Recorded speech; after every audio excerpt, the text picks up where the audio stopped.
right. We are live on YouTube and Sportscaster both. I want to welcome everyone who is joining me on both those platforms. With me today, I have Rondo Griffin and Aaron Coffey from the Colts Brew Podcast. Welcome to the show, guys. Appreciate you having us, man. All right, I'm going to start off. Appreciate it. Thank you. All right, I'm going to start off with Aaron. I'm going to have him introduce himself, a little bit about himself, and then we're going to go right down here to Rondo and have him do the same thing. Aaron, why don't we start off with you? Yeah, man. So probably have heard my name, if at all, from the brew. Been a sports fan probably since I've been able to walk. Obviously a huge Colts fan. Grew up in a very strict Colts household. Some people grow up in Catholic families, and I grew up in a Colts family. So they did church on Sundays, and we did church and football. But yeah, man, just, love coming out here and getting to talk about stuff like this, passion of mine, obviously going to school for it. And, we got a great podcast here about to kick back up. Rondo knows all about that. But, yeah, man, just absolutely excited to get back out here and get to talk about some football again. It's been a little while for me. Awesome. Rondo. Yeah, definitely. So Alex Rondo Griffin, obviously I go by Rondo. It's been a nickname that's turned into a first name, but I just stick with it. Similar to Aaron, obviously giant Colts fan, that's why I joined on the brew.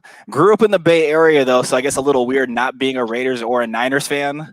But, seeing it with my family, they all grew up Raiders, Niners, constant every time at dinners, whenever the beef, and I didn't want to be part of that. Pick a random team, happen to be the Colts, stuck with it ever since, never looking back. So how long have you been a Colts fan, Rondo? I would say since middle school, really. Like honestly, the story is to go back to Madden 03. I just hit random select. I was like, all right, team I get, that's my team. Going with it. Awesome. Yeah. I've been a Colts. I grew up in Indiana, northern Indiana, actually Marion, about 60 miles north of Indianapolis. Been a Colts fan my whole life. Well, not my whole life because I'm in my mid-40s. So, yeah, I'm an old fart. However, as soon as the Mayflower landed in Indy, I was a Colts fan because I could no longer support a team that my dad supported, which was Green Bay Packers. We didn't have, he supported them because we didn't have a home team. And as soon as I had a home team, I felt like it was my duty as an Indiana native to support my team. And I've been there ever since. So, all right. So as a lot of you know, if you guys are watching here on YouTube or Sportscaster, you know that I talk about something about the Indianapolis Colts when I have my guests here. Today, we are going to get into the defensive front seven. That is the main topic we are going to talk about.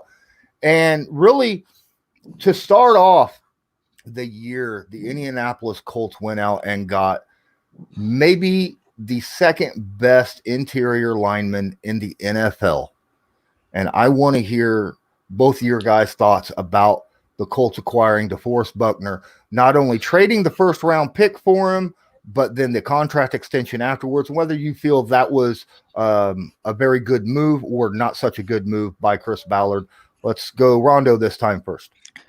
Honestly, I was a huge fan of the move. You said it best that he's probably the number 2 defensive tackle in the league. Obviously, Aaron Donald's number 1. You're not going to argue that. But I put Buckner right above Chris Jones. We've been talking about this Colts team. We've seen it over the past few years. Really, ever since we lost Mathis and Freeney, the pass rush has just not been where we would like it to be.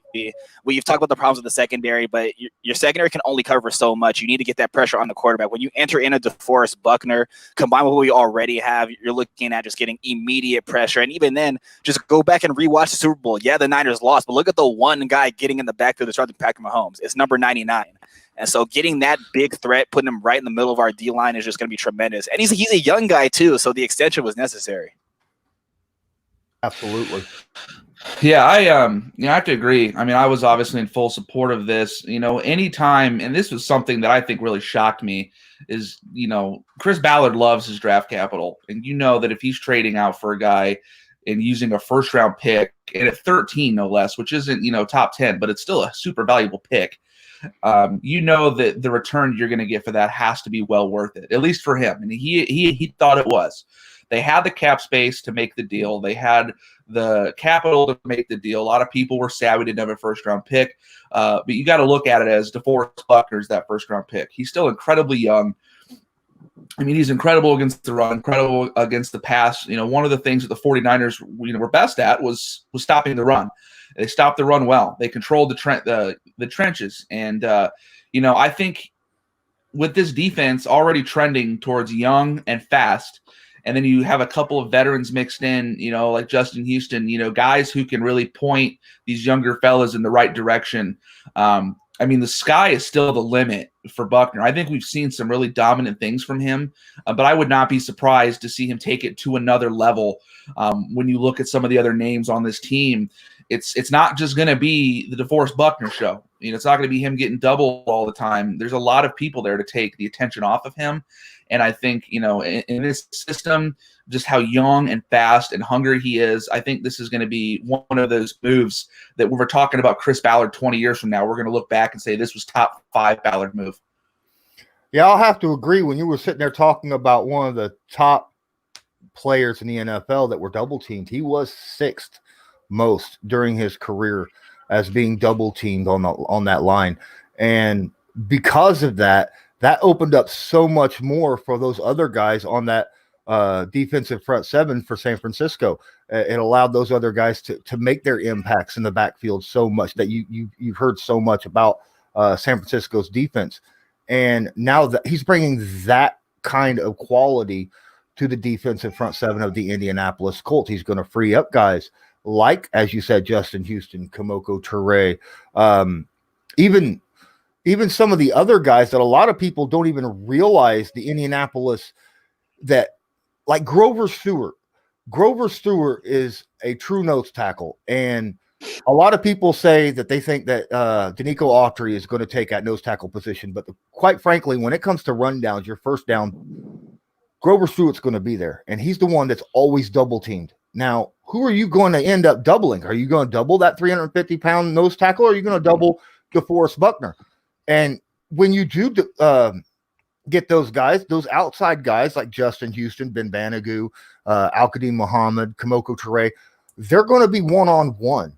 And those are the kind of guys that are going to make their impacts felt even more so because of the decision-making of who to double team up on that inside of that front line. Yeah, just there's so many. When you look at this roster, and I think you look at, look past DeForest Buckner, look past Justin Houston. Even look past Darius Leonard. How can you? These guys are so good. You talk about these guys, these lesser known people who are going to have these opportunities that they didn't have before. And you mentioned Qaeda Muhammad, who I think is probably one of my favorite players. I'm like watching these games. And I see, Qaeda Muhammad breaks through for the sack. And I'm like, yeah, man, like, get it. Like, I love seeing that name. There's so many players here that I think, and maybe I'm slightly biased, I don't know, you can tell me. I think there's a lot of players here on this front seven and in that depth that would be like starter quality players on other teams. Oh, yeah. Yeah, and then it's not just that. I think that the thing that Buckner's going to bring, and you guys earlier mentioned it, is that the double teams, the attention.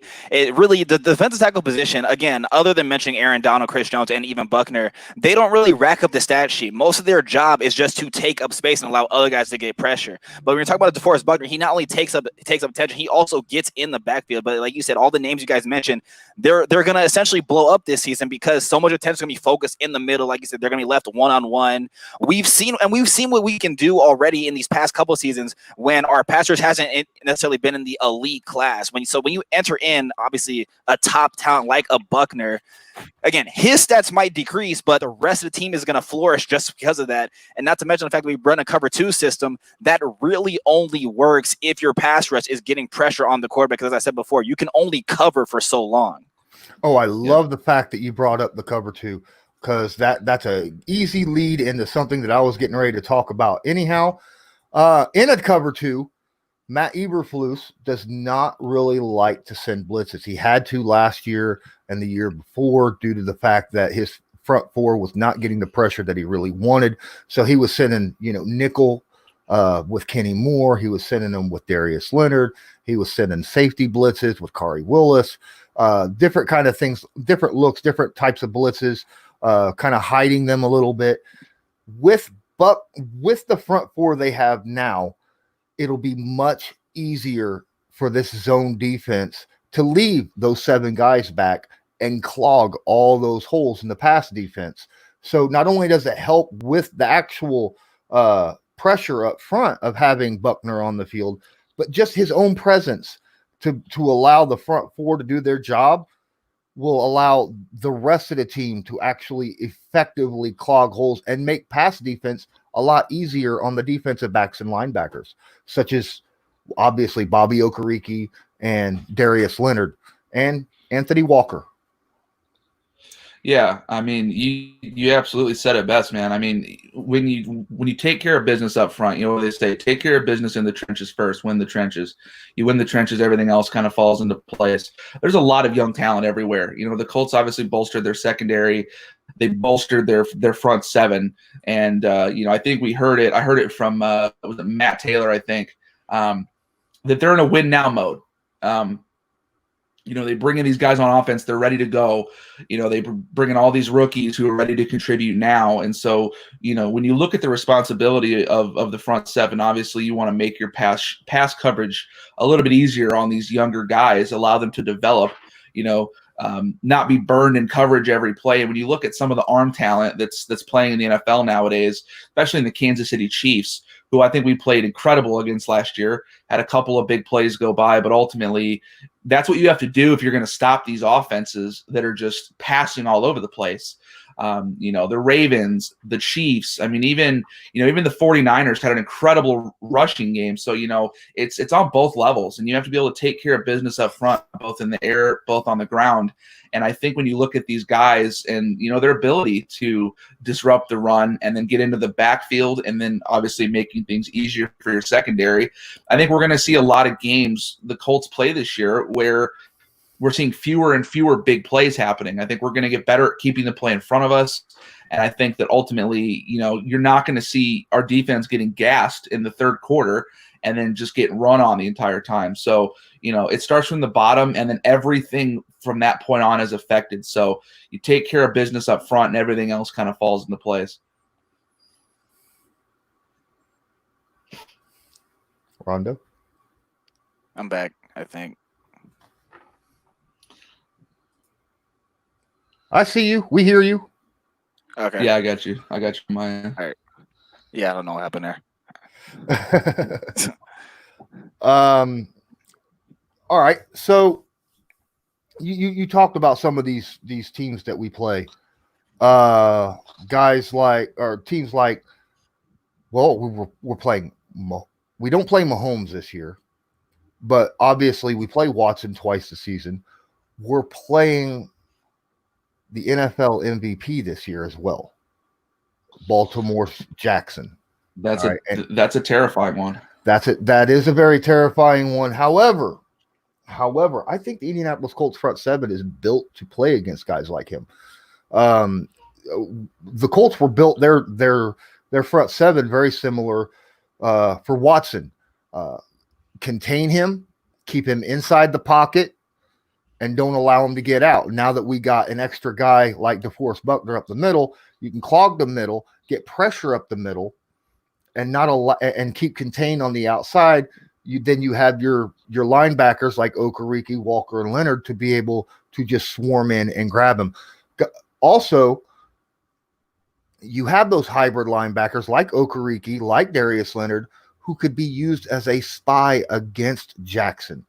Just his whole concept the entire game is just to watch where he's going, no matter what happens with the play, and just follow the quarterback, because you know he's going to run a lot of RPOs and hold the ball and take off with it. Keep those speedy, quick, agile, athletic linebackers on him at all times. I think that is a key to holding down Jackson. Rondo, what are your thoughts to that? Definitely, when you talk about Lamar Jackson, talk about this unicorn type quarterback. Like people comparing to Mike Vick, but they're two different people. Honestly, he seems faster than Mike Vick on the field, which sounds crazy to say that. Obviously, you're right about the linebackers. You're kind of forced to spy him just because he can take off at any given need. I think what's definitely going to help you, obviously, Buckner is going to help again just because of the fact, as we've seen in past seasons, that the pass rush has not been there. You've got another guy taking attention.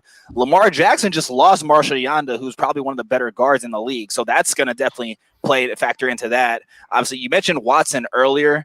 He still doesn't scare me because we've been tearing up Watson because of that terrible O-line in Houston. He just lost his best weapon. So I'm really maybe I don't eat my words, but I'm really not afraid of that Houston team anymore just because of the fact that Deshaun Watson has no help and he just lost his best weapon. He already has no line. But Lamar Jackson, that one's definitely going to be interesting to see. I think the team is obviously better built to compete with that. You might have to go back to the playoffs and just kind of see how the Titans played him, how the Chiefs played him. He can be stopped. It's going to be tough, but I think we are better fit and better equipped to at least, I'll say, handle him.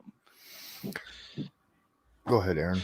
Yeah, so when you obviously the first word, at least in my opinion, every time I talk about the Colts front seven, it's just speed, and there's just so much speed. They're so fast, and you have to have that in such a in an NFL that's so subject to change, and you've got all these mobile quarterbacks coming out who can who could sling it too. I mean, I think it's one thing to talk about how Lamar Jackson is an incredible runner. It's just effortless. I mean, he can come out and just make guys miss, and it's incredible to watch when he's not playing you. But he can also, he can get outside and just make plays happen. It's like Mahomes. You give him a couple extra seconds. Rondo said it earlier. You can't cover forever. But, all we have to do is, I think, look back at their matchup against the Titans and how the Titans really did a great job of getting into the backfield. They sacked him 4 times. I want to say they hit him 7 or 8 times. They just kind of got, they got all up in his business, for lack of better words. They disrupted things. And, the offense, obviously, not a lot different. Obviously, they lost Yanda. But, they bring in J.K. Dobbins, who I think is an incredible running back talent. They've still got Brown at wide receiver. So there's just a lot to be afraid of. But I think the way this team is built for speed and just, I think having these younger guys, I think the memories are short. I don't think anybody got burned more than Rock Ya-Sin last year, but he's one of those guys that was like right up on you the next play. So, I think the key to be able to slow down a team like this, and that's really like looking at the schedule, that's probably one of the more intimidating teams that we play. There's a lot of winnable games. There's a lot of unknowns. We play the Bengals. Who knows? Maybe Joe Burrow is going to be the next Joe Montana. I don't know. But you have to go, with what you know, and what the Colts know is that they play some quality quarterbacks. And the only way to disrupt a quarterback is to make him uncomfortable. And, it just goes to show, Tennessee made him uncomfortable. There were a lot of teams that made Lamar Jackson real comfortable, and he made himself at home. So, I think at the end of the day, there are a couple of games that you really have to capitalize on. And, the additions of Deforest Buckner and guys like that who can really disrupt things up the middle. You talked about how Eberflus loves to send, those little sneaky blitzes. Kenny Moore off the side, off the edge, and Darius Leonard from time to time. You just have to be able to mix it up and, take advantage of the speed and this aggression you have on defense to really make your impression on some of these teams that, a lot of people probably think can't be stopped. Yeah, there's been 2 ways that's been used to try to stop Lamar Jackson. One way was when the Chargers brought and used 4 safeties and basically a defensive line and then a whole bunch of defensive backs. And they were just in that zone. And if he even twitched wrong, they went after him, Yeah. They stopped him that way. And then some other teams tried to duplicate that. Did not work. And then, as you say, with the Titans, Mike Vrabel just decided, you know what? I'm going to send 5 guys every stinking down. I'm going to send it from somewhere. I'm going to have all 7 guys standing up on the line of scrimmage. You're not going to know who's coming, and take your chances. And it didn't, and it worked for Mike Vrabel. So I think the Colts might take a little bit of what Vrabel did, because I think they have the personnel to do what Vrabel did, more so, I think, than what the Chargers did. So at linebacker, there is a huge discrepancy. There are pro Anothony Walker fans, and then there's pro Bobby Okereke fans. I'm one of those guys who believe that there is somewhere on this team there's a place for both players. What do you guys think? Yeah, I think you're right. You have to take advantage. You have to take advantage of these personnel that you have, and maybe at one point there comes a dilemma where you have to decide. Okay, we're in a situation right here. Let's say it's 3rd and 10. 20 years ago, who are you going to trust on a 3rd and 10? It's going to be Freeney. It's going to be Mathis coming on the outside. You're going to hear the train whistle lighten up the stadium. Those were your go-tos. And you knew if it was 3rd and 10, you're going to see Freeney and Mathis on the field, period. They had that reputation of being able to disrupt. And I don't know the exact percentage of what our effectiveness was in those situations where it was 3rd and long, but I'd be really interested to know, because I feel like every time they hit the field, they took care of business, no questions asked. But then, you look at the potential, at this linebacker spot, and, obviously Darius Leonard, shoo-in. That man's going to be on the field as many plays as they'll allow him to be. You have to love the talent. I had the pleasure of speaking with Bobby Okereke last year at camp, and obviously super humble guy, very well-spoken, at least my impression of him was that he was very what's the word I'm looking for? He wanted to learn everything. And he was able to look at these players he had in front of him here, Darius Leonard, Anothony Walker, who, at some point might be someone he has to compete with. And he's at the point where he's like, whatever happens, I'm going to go out there. I'm going to give it my all. I'm going to learn everything I can, because at the end of the day, our goal is to win. And it doesn't matter if I'm on the field. It doesn't matter if Anthony's on the field. It doesn't matter if we got Matthew Adams, Zaire Franklin, you name it, EJ Speed. It doesn't matter who's out there. I think at the end of the day, there's going to be situations that every player does a little bit better in. And I love Anothony Walker. I love the bond that he and Darius Leonard have. I think that it's super critical, especially when you look at those linebackers, essentially the quarterback of your defense, the play callers, the ones who are making everything happen. That seamless communication is so vital to your success of, whether you're going to shut this next play down or you're going to have confusion and Mahomes is going to bomb at 80 yards on you. So I think there's something to be said about the connection that Leonard and Walker have, and the connection that Walker has with the rest of this defense. He's a very loved player within this locker room. I think a lot of players can't say enough good about him. But at the same time, you can't ignore the fact that you got some hungry talent, and Ballard loves competition. And so, you look at the competition, the level of competition you're going to have, even with everything going on right now, these players, safety first, I'm sure a lot of them just want to go back out there and they want to compete. This is their livelihood. So, I like to have this problem, I guess is what I'll conclude with. This is a good problem to have. Yeah, definitely. I mean, not only that, you should talk about the youth of it. These are guys, all three of these guys, they're all young. Darius Leonard's entering season 3, Bobby Okereke season number 2, Anothony Walker, correct me if I'm wrong, is only season number 4 or 5 for him. It's a young unit and it's a young team. You mentioned the symmetry between Leonard and Anothony Walker, and really even just talking about Walker, he's very underrated. He slides under the radar, obviously due to Leonard, which is fine. But I mean, that, like you said, that's a good problem to have. I'd rather him go unnoticed, and then he's making plays. You wonder who is that guy? Who is that? You talk about the competition. Obviously, Ballard loves that. You're gonna get that with the youth. I mean, and even just talking about the bench, obviously a guy who I was big on when we drafted him, EJ Speed. The reason he can't touch the field is because of these 3 guys above him, and there's no reason to take them off the field. So, it's a good problem to have. And again, the youth of it, you're talking about pro sports in general. You only have such a short time to really make the championship run, make your moves. When you've got youth, your time period is obviously longer than others. Oh, absolutely. And the thing about Anothony Walker, a lot of people don't realize is last year, even though Darius Leonard missed a couple games due to that concussion, including the Kansas City game, which is an amazing feat that we held Kansas City to 13 points and didn't even have Darius Leonard on the field. But even with Darius Leonard missing a couple games due to a concussion, Anothony Walker still played less snaps because he was sharing them with Bobby Okereke, played less snaps than Darius Leonard, yet had more tackles last year than Darius Leonard. So that's got to tell you what kind of person Anothony Walker really is. Obviously, Okereke has a little bit more speed. Both of them are very smart linebackers.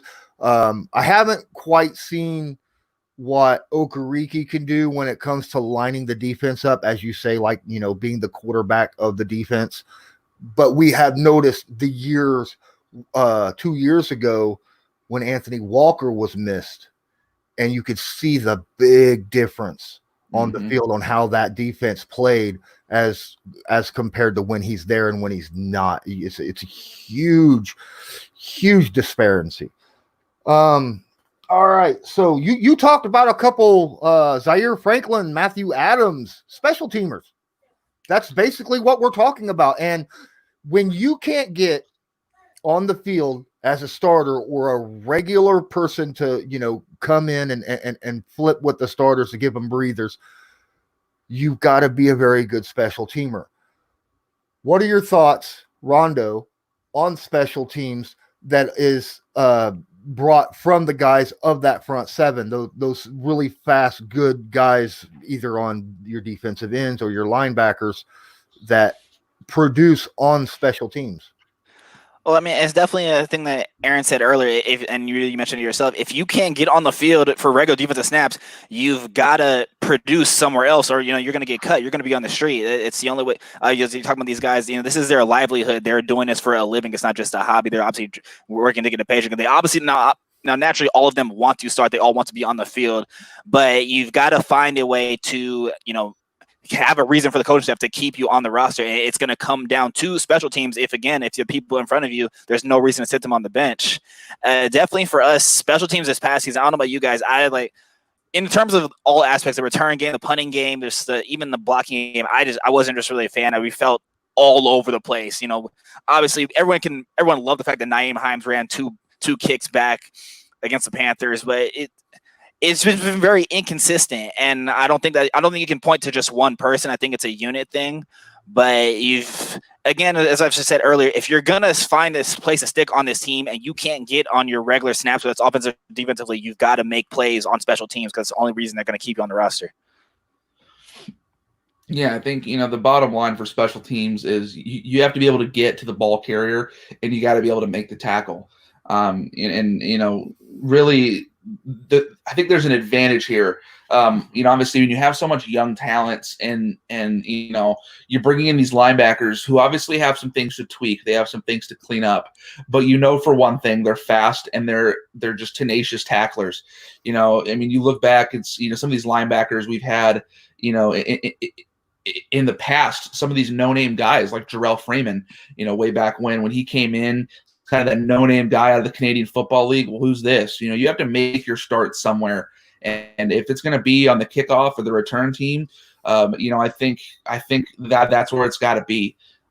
You've got your shoe-ins on defense. I don't think you're not going to see Deforest Buckner running around on the special teams unit. It's just an unnecessary risk. Darius Leonard, same thing. But I think Ballard has been fair. I think, he's been one of those guys who's really, his philosophy was, I'm going to pay the guys that produce. We're going to pay our own first before we go out and, make those decisions elsewhere. And I feel like he's been good for that. I apologize for my daughter in the background. But he's been consistent. He loves competition. And what better way to find competition than on the return team? It was actually an incredibly funny situation to watch when we got to when we were at camp. So they did some special teams drills, obviously, and they were kind of going through, returners and who it was going to be. And they obviously went through a few people, obviously. Nyheim Hines, I'm wanting to say, obviously Chester Rogers was out there. And there was one other that I can't place my finger on. Campbell out there in training camp last year. And I'm wanting to say it was Campbell. Campbell, I think one of them struggled on punt returns. They just couldn't seem to get their hands where they needed to be. But it's fun to watch those drills because these players have fun with it. I don't think these special teams guys come in and they're like, ugh, and other special teams. They're like, this is a kickoff, man. Like, they obviously switched up the rules a few years back so that you can't just be like straight running down the field at 50 miles an hour, like nailing these guys. But like it's fast, and it's one of the more dangerous plays in football. And I think there's a reason for that. And so these guys know, like, this is my shot. It's like, it's like you're tree number 3 in the production of Annie, but you're going to be the best damn tree that you can possibly be. And I think that's the attitude here. They love to just use that speed and just tackle. And that's all you have to do on special teams. You don't got to read coverages. You don't have to look at you just got to get to the ball and make the tackle. And if that's one thing that I think this defense is going to be extremely good at and overachieve at, is going to be getting to the football and making the tackle. And that's why I think, at the end of the day, this is going to be a special teams unit where we might see some inconsistency. Obviously, some young guys, you're going to have that. You're going to have growing pains. But I think at least with what you have in-house right now, you can expect there to be a little bit more consistency on the special teams end of things. Well, one thing that Matt Eberflus does not like is people who loaf. He sits there and he talks about that. And there's been multiple times where it's been reported that specific players did not make the field due to the fact that they just did not give it their all in the practice the week before. And I think special teams is one of those areas where you could easily tell if someone's giving it their all in practice very easily. So that's one way, going out there and practicing special teams, being able to weed out those guys who aren't going to go out there and practice, because you practice as hard as you play. That way, you're good and healthy during game time.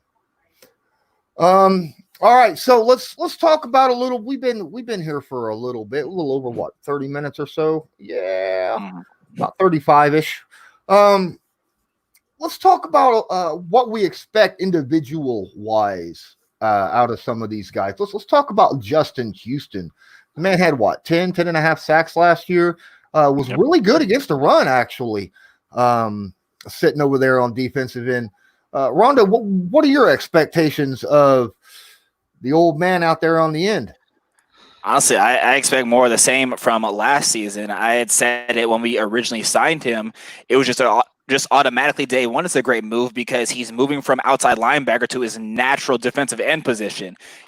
He has one job now: rush. That's it. And you're talking about one of the elite all-time pass rushers in the history of the league, adding in the fact that you just added in Deforest Buckner to take pressure off of him, because go back to last season, Houston was probably the one getting most of the double teams or most of the attention.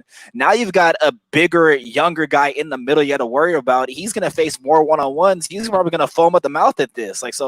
He had 10 and a half last season. I think he stays healthy. We should see another double digit. I don't want to get too crazy, and say he'll lead the league, but easily double digits. Yeah, I think double digits is an incredibly fair expectation. You look at that year, 2014, where he had 22 sacks, obviously an incredible year for him.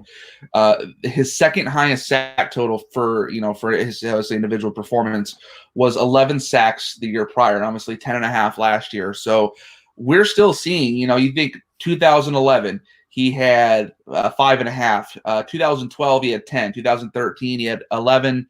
2014 was the big year. He didn't break double digit again until last year when he had, now we're saying 10 and a half. I was looking at a stat sheet that said 11. So 10 and a half, 11, whatever you want to make it. You want to round up, you want to round down. It's your party. So, but I think that double digits is extremely reasonable for him.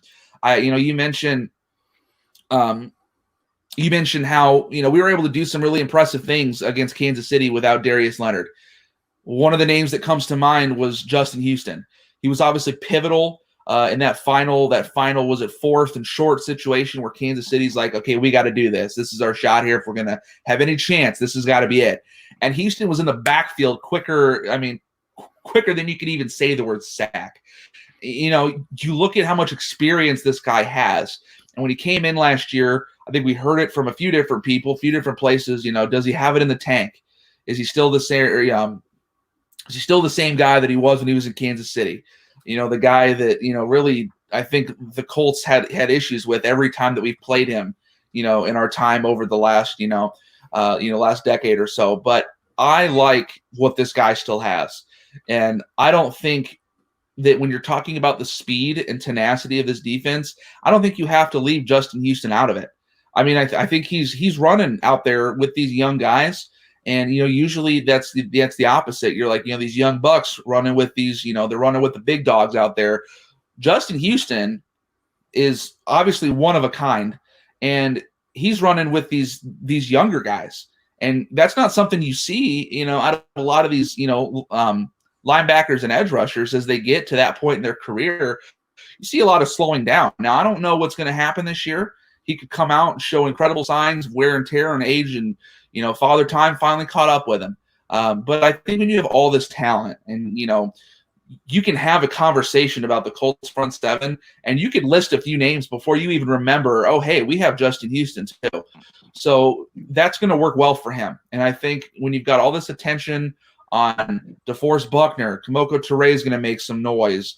You mentioned that interior, Grover Stewart. Let's not forget about Sheldon Day, who I think was incredible for the 49ers. I think that was an incredible move by Ballard, bring him over, some familiarity with Deforest Buckner there.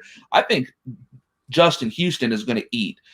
If we're keeping it reasonable, I would say anywhere between 9 and 11 sacks. If we're being bold, I'd say this man could easily hit a sack a game.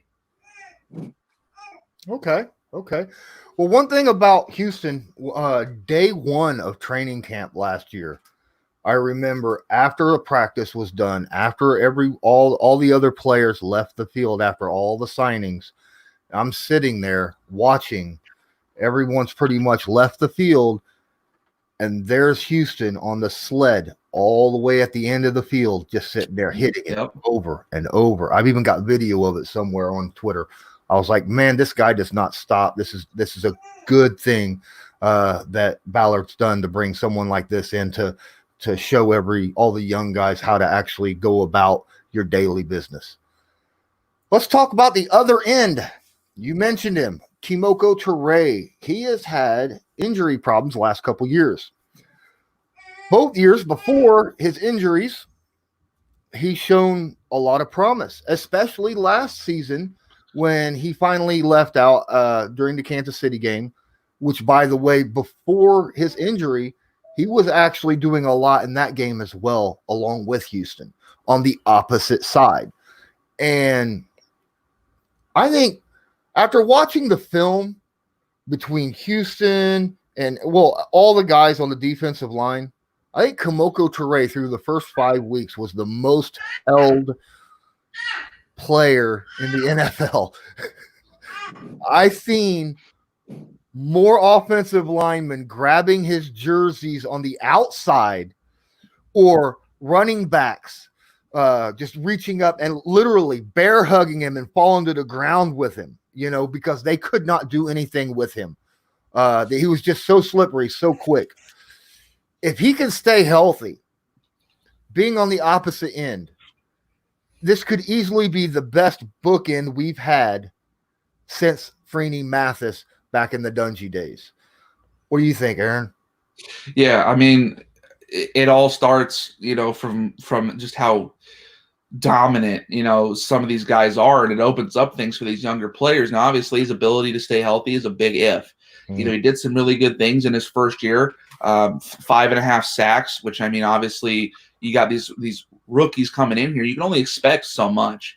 And, I think he came out and did really well. Obviously, didn't really get much of an impact. I mean, he had some impact last year, but not nearly as much as you would hope from a second-year player. I think, I believe, what is it, ankle injury he's been dealing with. I think he underwent surgery for it. Yeah, he broke his ankle in week 5 and went on IR for the rest of the season. And I don't know necessarily if we'll see him week 1. God willing, there will be a week 1. But I like he's big. First and foremost, you look at it, the dude's 6'5". He's large, but he's lean. I mean, he's 250 pounds, and that man, you said it yourself. He's coming off the edge. He's deceptively fast, And you got these offensive linemen, even some veterans out here who's like, it's like, wow, I thought I had a beat on this guy. Now I'm grabbing jersey because he was by me, 0 to 60, 3.5. So I like the potential here. Potential is a word that I think we've heard so much over the years. For some guys, it's been all sorts of potential, and for some guys, it's not been as much. But I like the combination of speed and size here. I like, obviously, he's young, had some injury issues, but hopefully, we can get past those. I would hope, knocking on wood, that he would be able to come back and have a fruitful career. Another conversation for another time, but I've always had I've been skeptic of the training staff. I think there's been a lot of question marks. Some of these guys get hurt, and it just you can't escape it. And there's only so much they can do. Injuries happen. It's the game. You can't really prevent a broken ankle. So, we just have to hope that he's going to be in a situation where he's going to have enough time to heal that ankle, get back where he needs to go, and he doesn't feel some overwhelming pressure to get out there. And he shouldn't, because we've got guys out there who can step in. And that, I think that'll be good for him. It'll give him the time he needs to, recuperate and hopefully get back out there and enjoy a pretty productive season post-injury. Before Rondo starts, I just want to say that about 2 months ago, Robert Mathis posted video of Kemoko Turay running sand trap runs. So if he's able to do that, I'm saying that his ankle is fully healthy and he should be ready to go. Yeah. It's so tenacious. This whole team, man, you want to run through a brick wall for him. Yeah.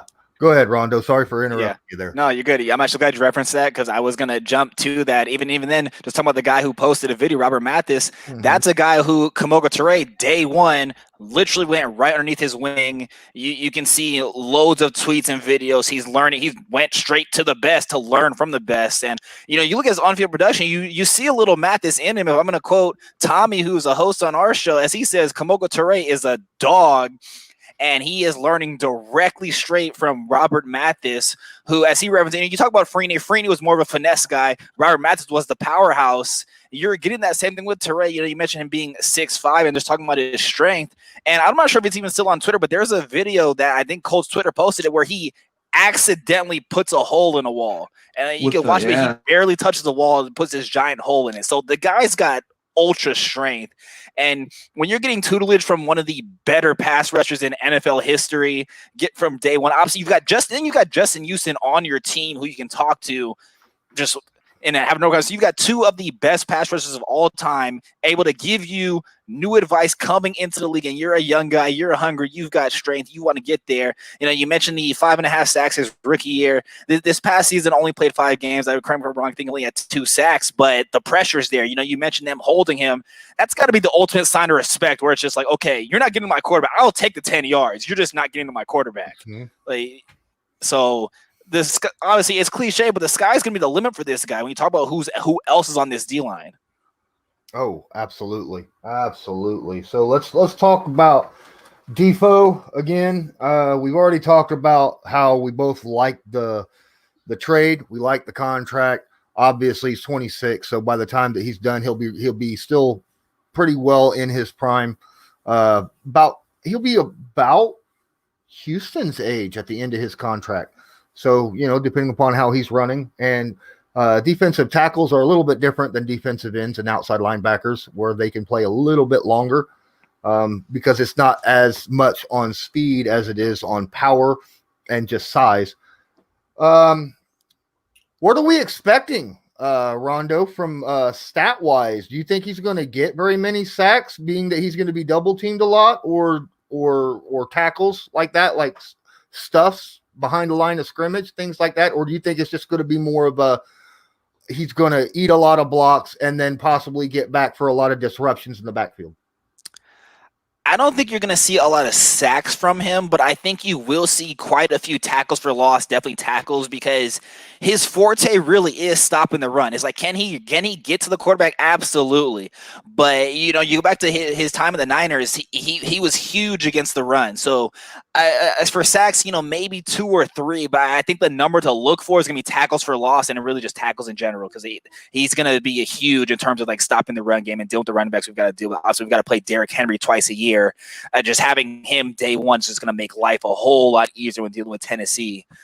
But yeah, so obviously, to the common fan, it's going to be rough. You're going to look at the stat sheet. You're not going to see him maybe filling up the stat sheet, but he's going to do a lot of things that don't show up. But I would say tackles for loss is a number to watch. Yeah, no, I agree with you. I don't think it's going to be unreasonable to see some sacks out of him. I don't know at what level. I think it's possible that his sack numbers are a little bit similar to what we're going to see out of Justin Houston. But there's something to be said against his effectiveness against the run. I think in 2019 he was 10th against the run. He was a 10th ranked of qualifying interior linemen. And I'm wanting to say every year, the 3 years prior, he was top 10.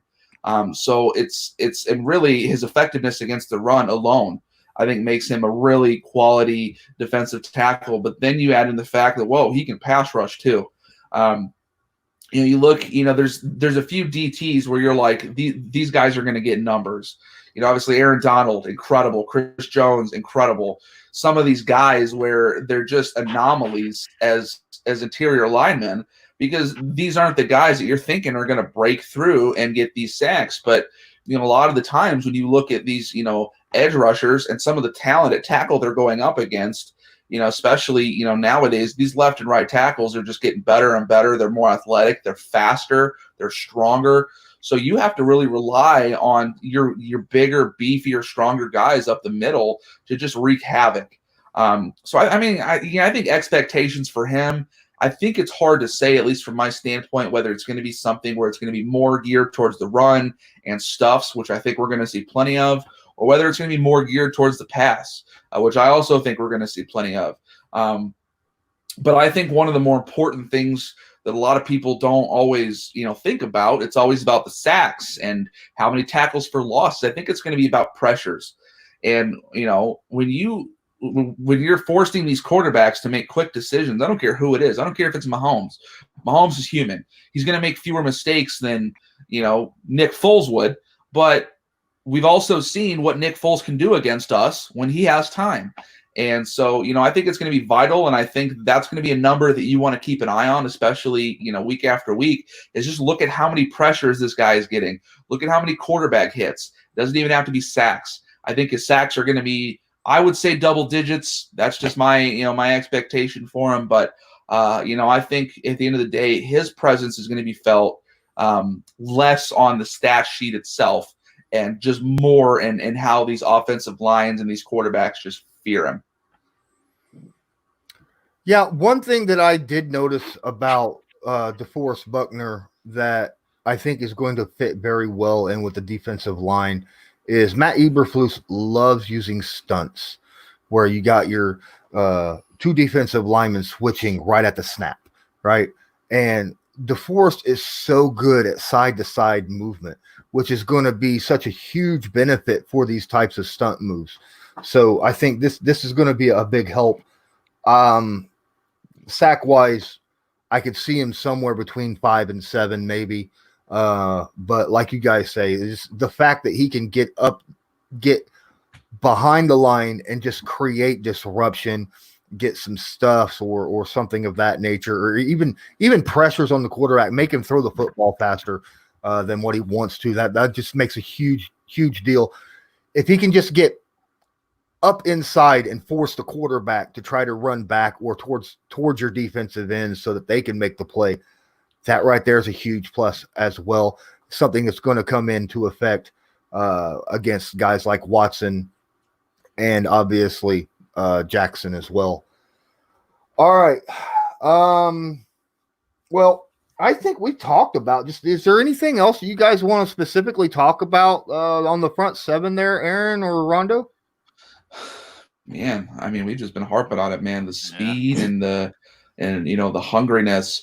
I think the main beneficiary of this unit is going to be the secondary.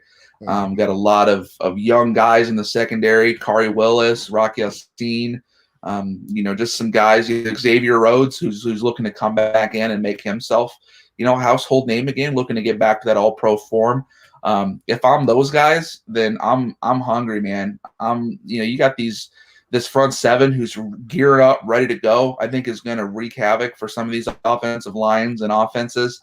And I think we're going to see a lot of things improve with how good this defense up front is going to be. I think the play calling on defense is going to be better. I think they're going to be able to do more with the players they have. And I think ultimately you might even see some interception numbers, I think, go up. Yeah, I mean, I feel like we definitely covered everything, but it's just exciting when you look at it. Obviously, you don't. The teams, the best part about it is that we've said it before. The team's young. Like we're gonna be able to see these guys over the years. It's not gonna be just a 1 year go for it. If we get it, we get it. If we don't, we don't. That's it. Like we've got a great core here to where we can probably make a nice deep run. So it's just gonna be exciting for years to come, not just this next season. Absolutely. So here on YouTube, I've been sitting here watching, and I am a little upset. I didn't get anybody in the chat this week, which is very odd. Last week I had 7 or 8 people, man. The chat wouldn't stop. If you guys see this, come in, say something. We would love to interact with you. But right now it looks like we're about at the end of the stream. I'm sure we'll get a lot of rechecks. If you're watching this, you can follow Aaron and Rondo both in down below. There's a description of the stream at the very bottom, place where you can follow the Brew and Aaron and Rondo both on Twitter, and then their website, Brew Sports Media, I believe, right? Yep. All right. If there's any closing statements that either one of you want to say besides what you just did. Yeah, there's a lot to be excited about. Rondo said it best. This is a good time to be a Colts fan, and with everything going on currently, all the chaos that we're living in right now with all this COVID stuff and people getting sick. Obviously health comes first, but I think hopefully we can get to a point where we're back focusing on football and how exciting this team's going to be. I think they're going to sell tickets. They're going to fill stadiums when they're reasonably able to do so. No, man, it's, at least for me, it's been an absolute pleasure to be back and talking about football again. Gets me excited, gets me feeling like a kid in a candy shop. So Yeah, like obviously it's dead and gloomy right now, but I think things are definitely on the horizon looking up. Obviously, sports coming back at the end of the month. The NBA is coming back at the end of the month. The NHL, baseball is about to get started. Football, as we've heard and seen, is on track to just start on time. Yeah, they canceled 2 preseason games, but I mean the players don't like those games anyway, so I don't think that really matters. Like, who needs them? Yeah, it just depends upon what some of these rules and regulations that the NFLPA and the NFL have agreed and dropped on them. Some of those rules are just kind of crazy. Yeah. So we'll see how that ends up turning out, because I'm sure some of the bigger veterans of the NFL will sit down and talk to them, because JJ Watts went completely against the whole the mask thing, actually playing with a mask on or a face guard, because there's a difference between going to the store with a mask, and running full speed for 3 hours with a mask, right? I mean, people will fall out, passed out in a matter of minutes doing what they do on the field. So the NFL's oxygen bill will skyrocket. Oh my goodness, yes. All right, well, players pass out already in just their regular gear. So I mean, like, right. I mean, good Lord. All right, well, I want to thank you both for joining my stream. Hopefully, one of these days, maybe I'll join your podcast, man. If you ever absolutely, man. Something. Yeah, come on over anytime, man. It was an absolute pleasure. All right. Well, I'm Lawrence Owen with Aaron Coffey and Rondo Griffin, and until next time, I'm Lawrence Owen. This is Colts Law, and I want you to have a good one.